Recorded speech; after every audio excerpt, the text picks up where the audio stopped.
The desert at El Alamein stretches under a copper sky turned hazy with heat and dust. Inside the command post of the British Eighth Army, dug into sand that has soaked up the blood of two failed offensives, General Bernard Montgomery studies the intelligence reports spread across his field table. The numbers are grim. Rommel's Afrika Corps has pushed to within 60 miles of Alexandria. 200,000 Axis troops fortified behind 500,000 mines. The Suez Canal, Britain's lifeline to India, to oil, to empire, hangs by a thread. The British have been retreating for months. Tobruk has fallen. Cairo prepares for evacuation. But now something different. Montgomery has made a decision that surprises even Churchill. He's refusing Rommel's preferred style of battle. The fluid, improvised tank warfare where the Desert Fox has humiliated every British commander before him. Instead, Montgomery is going to fight a methodical battle. The Afrika Corps, veterans of lightning victories from Gazala to Mersa Matruh, expect the British to react, to scramble, to try matching German tactical brilliance with desperate counterattacks. They're about to discover the British have something else entirely. What happens in the next 12 days will shatter Rommel's reputation for invincibility and demonstrate something German high command had never fully grasped. British forces didn't just have more tanks or more men. They had something far more dangerous: the ability to turn warfare itself into an industrial process, to replace genius with system, dash with patience, and the cult of the individual commander with the grinding certainty of logistics, intelligence, and coordinated firepower. This was the battle where the romantic era of desert warfare, dueling commanders, bold maneuvers, the triumph of audacity, would collide with something colder, something industrial, something German doctrine had no answer for. Discipline over daring, method over mystique. If you're enjoying this deep dive into the story of how industrial warfare replaced romantic warfare, hit the subscribe button and let us know in the comments where in the world you're watching from today. To understand why Montgomery's stand at El Alamein represented such a shock to German military thinking, you have to go back to how both armies understood desert warfare, and why Rommel had every reason to believe he would win. For 2 years, perhaps since the fall of France in 1940, the German Wehrmacht had built its strategic doctrine around a concept called Bewegungskrieg, war of movement. Victory came through speed, surprise, and the genius of individual commanders making bold decisions in fluid situations. Rommel epitomized this: his ability to sense weakness, to strike unexpectedly, to improvise brilliant tactical solutions had earned him the nickname Desert Fox and a mythic reputation that terrified British soldiers. Desert warfare seemed made for this approach. No fixed lines, no trenches, vast open spaces where tanks could maneuver like cavalry, where the commander with better instincts, faster reactions, and more audacity would prevail. The British had been losing this game for 2 years, but Montgomery understood something the Germans didn't, or rather, something they couldn't quite believe: that their strengths could become weaknesses if the battlefield itself changed. British intelligence, particularly Ultra, the code-breaking operation reading German communications, knew Rommel's supply situation was desperate. Fuel, ammunition, spare parts, everything had to cross the Mediterranean, where British submarines and aircraft were sinking tankers faster than they could be replaced. Montgomery's plan wasn't to outmaneuver Rommel. It was to create conditions where maneuver became impossible. The British would build an unbreakable defensive line fortified with depth, reserves, and overwhelming artillery. Control the tempo through systematic operations, not reactive improvisation. Force Rommel to fight a battle of attrition, the one kind of battle German mobile doctrine couldn't win. Leverage total superiority in supply to simply outlast the Afrika Corps. This wasn't romantic. It wasn't about commander genius or bold cavalry charges. It was about turning warfare into an industrial problem with an industrial solution. This wasn't ignorance on Rommel's part. German intelligence was professional. They knew British troop numbers, tank counts, artillery pieces. What they didn't fully appreciate, what they couldn't quite believe until they experienced it, was the system. British artillery fire wasn't just about shells hitting targets. It was about coordinated fire plans worked out days in advance, infantry attacks synchronized to the minute with artillery barrages, logistics networks delivering thousands of tons of ammunition to the exact guns that needed it, intelligence networks, including ultra-intercepts, identifying every German position. While German forces still relied on the tactical brilliance of individual commanders adapting to chaos, British forces had evolved something different: the ability to manufacture victory through process, patience, and overwhelming material superiority. The system worked like this. Montgomery would attack where Rommel expected. He would break through slowly, methodically, absorbing German counterattacks with prepared defenses, then resuming the advance. He would trade time and casualties for certainty. This wasn't genius, it was engineering. And Rommel, for all his intelligence gathering, had never quite internalized what this meant in practice. He had won battles through Fingerspitzengefühl, fingertip feeling, the intuitive sense of the battlefield that great commanders possess. He believed the British would react to his moves, that the battle would be decided by superior German tactical skill. Alamein would prove him catastrophically wrong. The evening of October 23rd began with an artillery barrage unprecedented in desert warfare. 882 guns, more than Britain had massed at any single point since World War I, opened fire simultaneously at 9:40 p.m. The sound was described by those who heard it as like the end of the world. For 15 minutes, shells rained down on German and Italian positions. Not random fire. Not harassing bombardment. Precisely targeted fire based on weeks of aerial reconnaissance, prisoner interrogations, and ultra-intercepts. This was the opening note of Montgomery's symphony. Rommel wasn't even there. He was in Austria on medical leave, exhausted by dysentery and the strain of command. His deputy, General Georg Stumme, commanded in his absence, and Stumme would be dead within 24 hours, heart attack during a forward reconnaissance. The Afrika Korps had every right to believe in their superiority. Their tactical doctrine had defeated every British offensive for 2 years. Their commanders were veterans of France, of Russia, of conquest after conquest. But this time, the battlefield had changed. This time, the British weren't trying to outthink Rommel. They were trying to outbuild him, outsupply him, outlast him.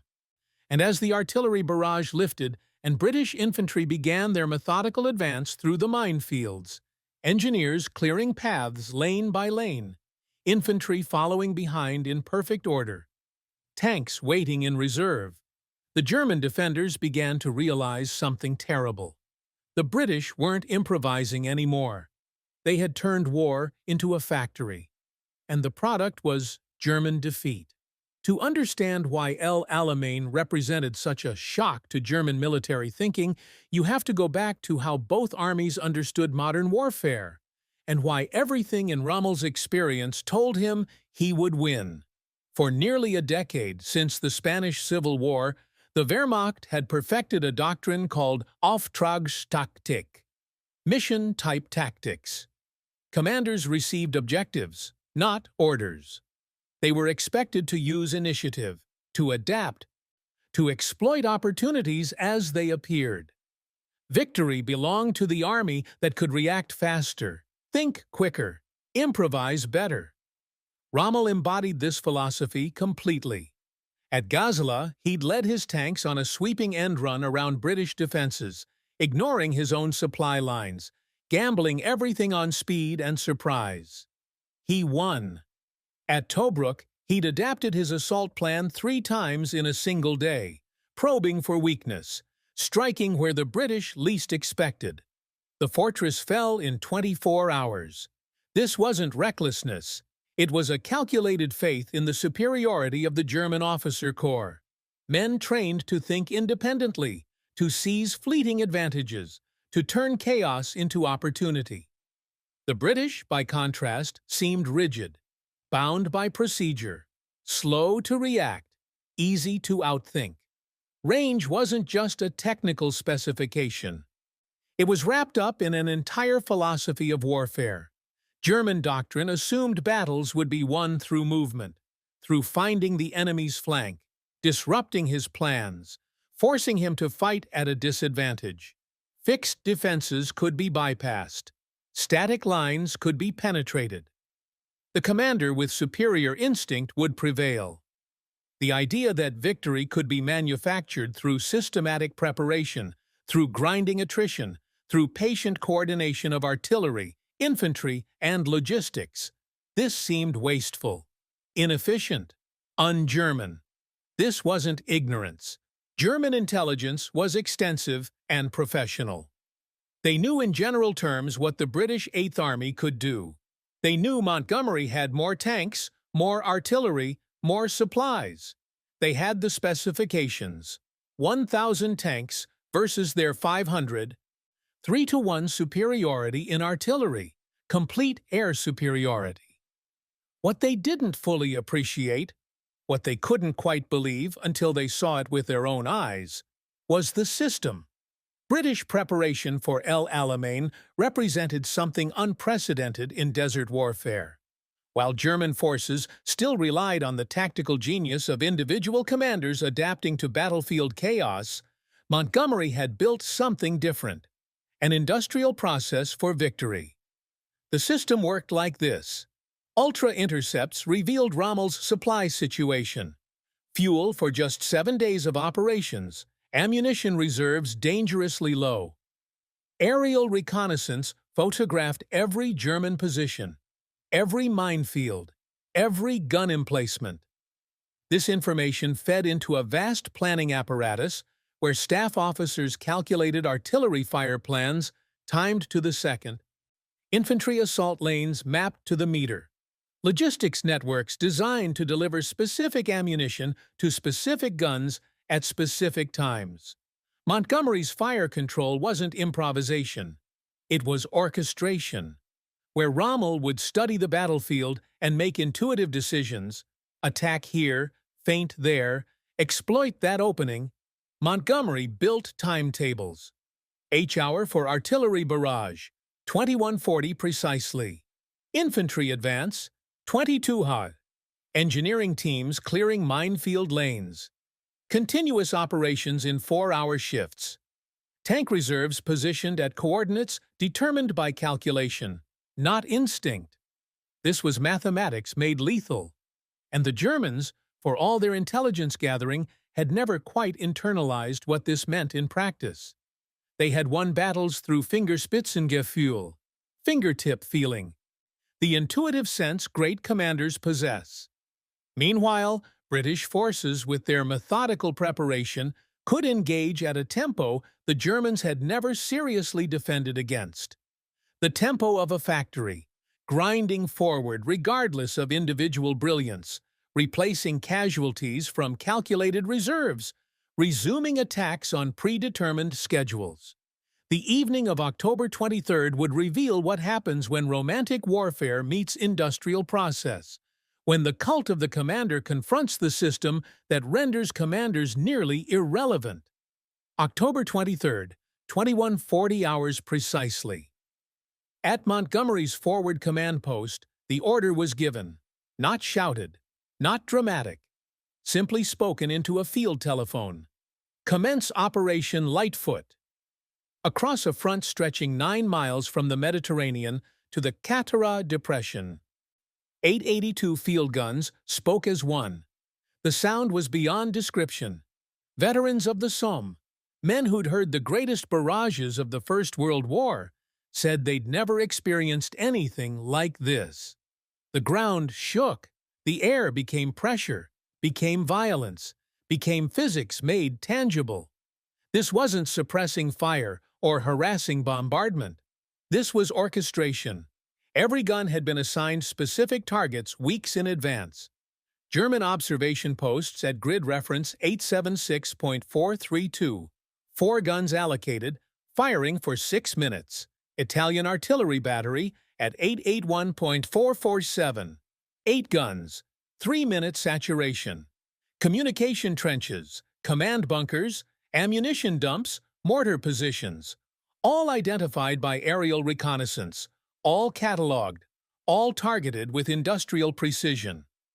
The fire plan had been calculated by staff officers working in shifts, factoring in gun barrel wear, ammunition types, even the desert wind. Battery commanders received firing tables listing elevation settings, charge weights, and timing down to 5-second intervals. At 21:55, the barrage shifted. Not randomly. Not by feel. According to the timetable. Now the shells fell on the forward German defensive positions, pulverizing strong points that would face the initial infantry assault. Gun crews worked with mechanical rhythm. Load, fire, load, fire. Each man performing his role in a choreography rehearsed until it became reflex. Below decks in the ammunition supply dumps, British soldiers formed human chains, passing shells hand to hand from stockpiles to waiting trucks. The logistics network that fed this barrage had required 3 weeks to construct. 600 tons of ammunition pre-positioned at each artillery concentration point. Supply routes mapped and marked with white tape visible under moonlight. Engineering teams standing by to repair any disrupted roads. At 2200 hours, the barrage crept forward again, exactly on schedule. And behind it, the infantry advanced, not charging, not running, walking. 4 divisions, 51st Highland, 9th Australian, 2nd New Zealand, 1st South African, stepped off from their start lines in parade ground order. Each man knew his objective. Each platoon had rehearsed the assault on full-scale mock-ups of German positions built behind British lines. Officers carried maps with routes marked in colored pencil, synchronized to the minute with the artillery timetable.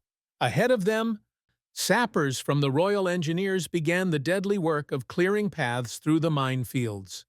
500,000 mines, 500,000 explosive devices buried in the sand, each one capable of destroying a tank or killing a squad. German and Italian engineers had spent months laying them, creating a barrier they believed impenetrable. The British didn't try to be clever about it. They simply cleared them, squad by squad, lane by lane, using electronic detectors, prodding rods, and raw courage. Engineers marked safe paths with white tape, working under artillery cover that kept German machine gunners suppressed. By midnight, the first lanes had been cut. At 0030, the first British tanks nosed forward into the breaches. Shermans and Crusaders moving in single file through corridors 24 feet wide, mines flanking them on both sides. German artillery beginning to find the range. This was the moment Rommel's doctrine anticipated. The breakthrough attempt. The moment where German reserves would counterattack, where tactical genius would reassert itself, where the fluid battle would begin. But Montgomery's system had prepared for this too. British artillery had been allocated in depth. Forward batteries supported the infantry. Medium batteries interdicted German assembly areas. Heavy batteries targeted enemy artillery positions identified by sound ranging and flash spotting. Counter-battery fire was continuous, coordinated, relentless. German officers attempting to mass their armor for counterattacks found themselves calling down fire coordinates through communications networks disrupted by precision shelling. Reserves attempting to move forward drove into barrages that seemed to anticipate their routes. The system was grinding forward, not fast, not brilliantly, but exorably. By dawn on October 24th, British forces had advanced 2 miles on a 5-mile front. Casualties were heavy, thousands of men killed or wounded clearing the minefields. But reserves filled the gaps immediately. Fresh brigades moved up on schedule. Artillery ammunition was replenished from pre-positioned dumps.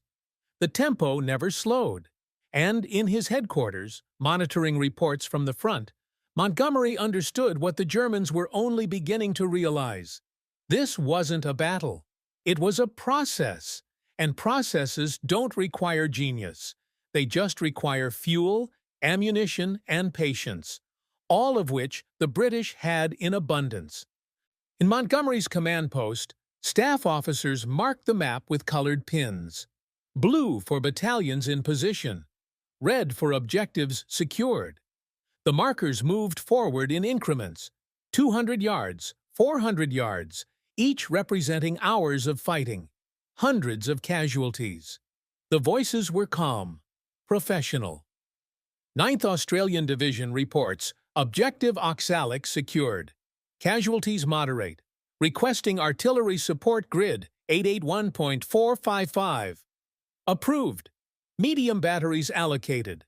Fire mission commences 06:15. The mechanical grandeur of it. Decisions made in air-conditioned stillness, transmitted by radio, manifested in explosions miles away.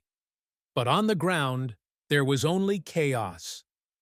Lance Corporal James Henderson, 51st Highland Division, crouched in a shell hole that had been a German bunker 20 minutes earlier. His ears rang from the barrage. The man next to him, he didn't know his name, just arrived as replacement yesterday, wasn't moving anymore. German 88mm shells screamed overhead, impacting in the minefield behind them. Machine gun fire from a position they'd missed, somewhere to the right, was tearing apart the platoon trying to advance. Henderson's orders were simple: hold this position until relieved. The timetable said relief would arrive at 07 o'clock. It was 45. He held. 15 miles west, Hauptmann Klaus Weber of the 15th Panzer Division received orders to counterattack. His company had 17 operational tanks, down from 50 at the start of the campaign. Fuel for perhaps 3 hours of combat. Ammunition for perhaps 20 engagements. They advanced into a maelstrom. British artillery had been waiting, not reacting, waiting. Shells began falling before Weber's tanks even reached the jump-off point. His lead platoon disappeared in smoke and flame. Radio discipline collapsed into screaming. Tiger 3 is hit. Artillery, artillery, grid 876. Where are they? I can't see. Weber tried to maneuver, tried to find an approach the British hadn't anticipated. Every route he chose seemed pre-registered for artillery fire. It was as if the British were reading his mind. They were reading his radio traffic, decoded by Ultra, but Weber would never know that. His company covered 800 yards in 40 minutes, lost 9 tanks, and was forced to withdraw, having accomplished nothing. The timetable adjusted. British reserves moved forward on schedule. By October 26th, the pattern had become undeniable. German counterattacks, launched with tactical skill, often achieving local breakthroughs, would be absorbed by British defenses that seemed infinitely deep. Fresh brigades would appear from reserves. Artillery would concentrate with suffocating weight. The advance would resume. At Kidney Ridge, the 1st Armored Division fought for 3 days over ground, measuring barely 2 miles square. Hundreds of tanks destroyed on both sides. Thousands dead. The ridge itself, a slight elevation in the desert, barely worthy of the name, became soaked with blood and diesel fuel. The Germans fought with desperate courage. Italian Folgore paratroopers held their positions until annihilated to the last man. But courage couldn't manufacture artillery shells. Determination couldn't create fuel for tanks that sat immobile, ammunition expended. Montgomery's system ground forward. The emotional paradox of it. awe at the machine's efficiency, sorrow for the men it consumed. British casualties mounted into the tens of thousands. Entire battalions ceased to exist as fighting formations. But the system replaced them, brought up fresh units, resumed the timetable. By October 28th, Rommel returned from medical leave, resuming command over a dying army, understood what he was facing. Not a genius to outwit, not a plan to disrupt. A process, industrial, inexorable, indifferent to his brilliance. And he had no answer for it. Rommel's headquarters staff burned documents in oil drums as British tanks appeared on the horizon. The retreat had become a rout.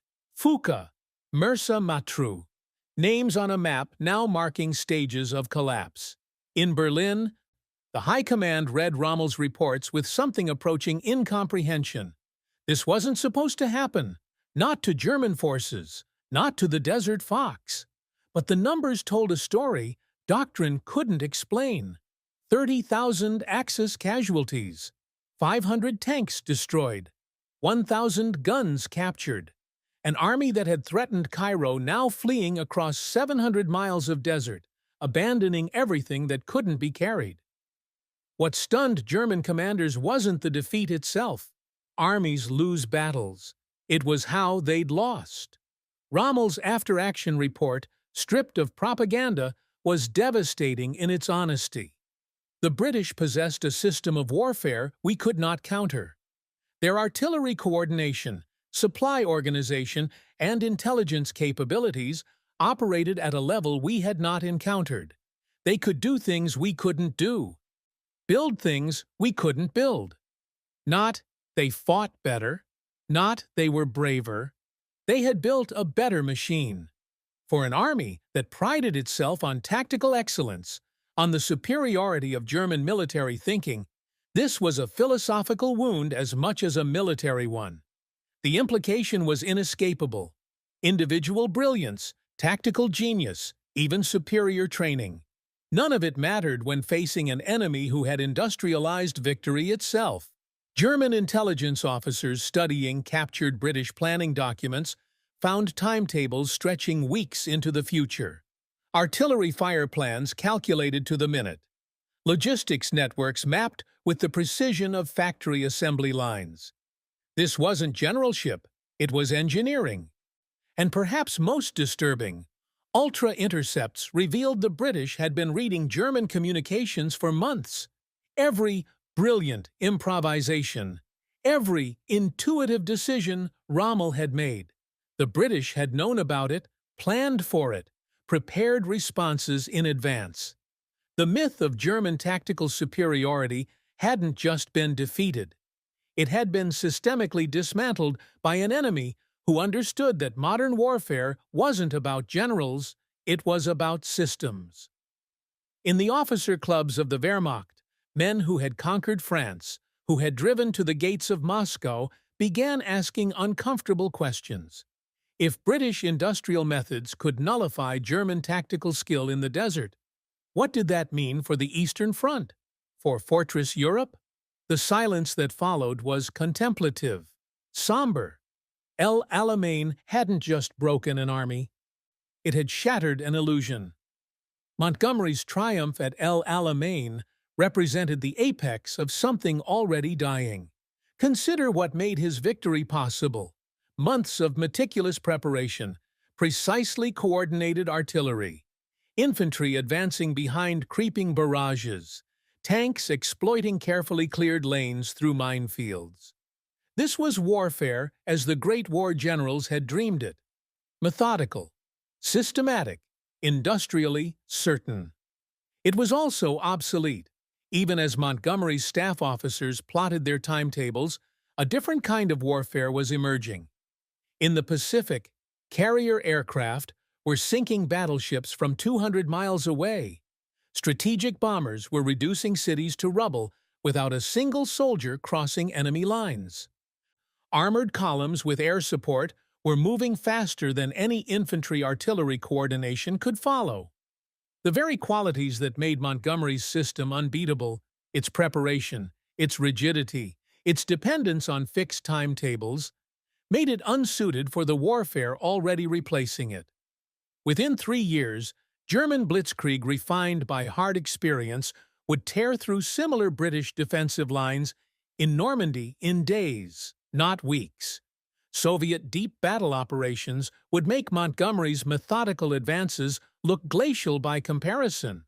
The age of preparation was yielding to the age of speed.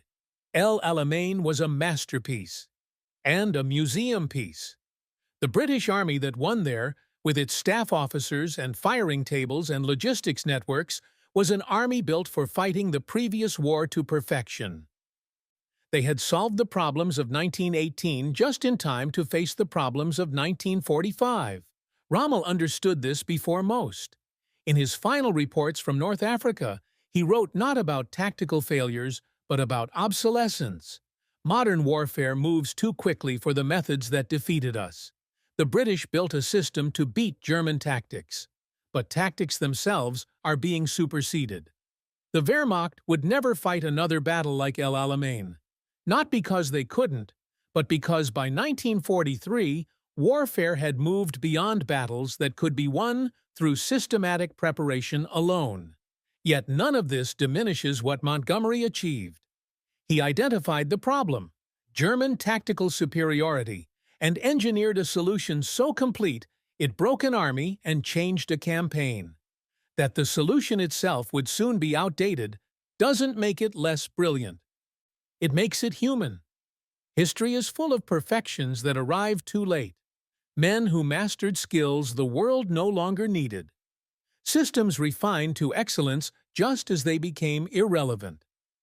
Montgomery and his staff officers, Rommel and his tactical genius, the gunners and sappers and infantry who fought with such discipline and courage, they all had every right to believe they mattered, even as history moved on. The desert at El Alamein is quiet now, the minefields cleared decades ago, the wrecks salvaged, the graves tended. What remains is sand, wind, and the names of the fallen carved in stone. And perhaps this, the knowledge that excellence is no protection against obsolescence, that victory and irrelevance can arrive in the same moment, that the last perfect execution of a dying art is still worth honoring, even as we acknowledge it died.